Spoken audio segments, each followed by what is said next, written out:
Alassane Abba Kumakanam. Le chronogramme serait respecté. Je l'ai dit en son temps. En son temps, quand on avait fixé le premier chronogramme, j'avais dit que ça ne serait pas respecté.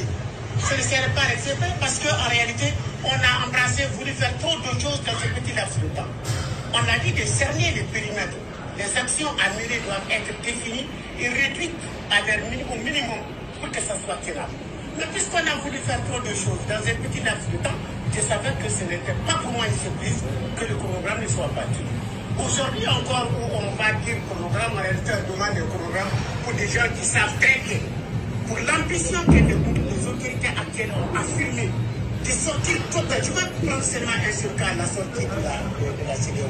Vous pensez que ça c'est quelque chose qui va s'effectuer en 2 ou 3 semaines, ou bien en 1 an, 2 ans? Ou vous pensez que ces autorités ayant pris cette mesure très grave vont accepter tout à l'heure organiser des élections dans l'absence sans finir totalement ce qu'ils veulent faire? Moi je ne me leurre pas.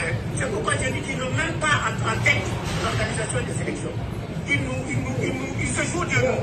Et nous aussi, pétard que nous sommes, on continue à dire pour donner nous des succès, des succès, des calendriers. Il n'y aura pas de calendrier, c'est ça la vérité. Il n'y aura pas de calendrier parce que dès lors où on va faire un président qui sera élu, désigné par les gens, ça va remettre en cause tout ce que les gens sont en train d'échafauder et de mettre en place maintenant. Soyons sincères quand même. Donc c'est pourquoi je dis que moi, dans ma petite tête, je crois très sincèrement que chacun est en train de se mentir. Ils savent très bien qu'on les comprend, mais on n'a pas le courage de dire sortez de ça. On n'a pas ce courage. Mais c'est pourquoi nous donner. Ils ne donneront pas de calendrier, c'est clair, et les hommes politiques le savent. Mais ils ont peur de leur dire que nous ne sommes plus dans ce jeu-là. Ils ont peur. C'est ça la vérité. Donc je ne sais pas ce que vous voulez encore comprendre. Cessez de nous poser des questions qui vont nous coûter peut-être.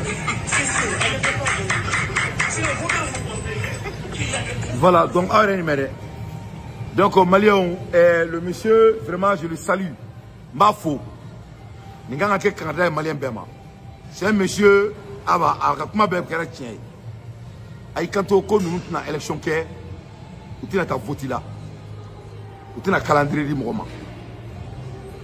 En un mot, ils ont décidé de devenir des présidents à vie. Malion aïe comment il aimerait. Tant que ama quelqu'un malikono, nous ne te pas là. La guerre civile au Mali, c'est une obligation forcée. Pour ça, tant que nous n'avons pas là, quel est le Mali? La guerre civile au Mali, elle est inévitable. Mais c'est un processus normal. C'est un processus normal. Et Alassane Abako, écoutez bon là. Écoutez bon là moulila parce que avec un programme fait tracer. Nous voilà là. Il faut que le programme Begala à 0. Donc parce que le président comme ministre, on va avoir un programme. Donc on va avoir un fort pour une élection. En même temps, avec un programme blanc, passeport pour créer l'AS, ASCC, ASC là. Toutes ces choses-là, ça prend du temps. À quoi qu'on ait un passeport et rentrer dans la guerre.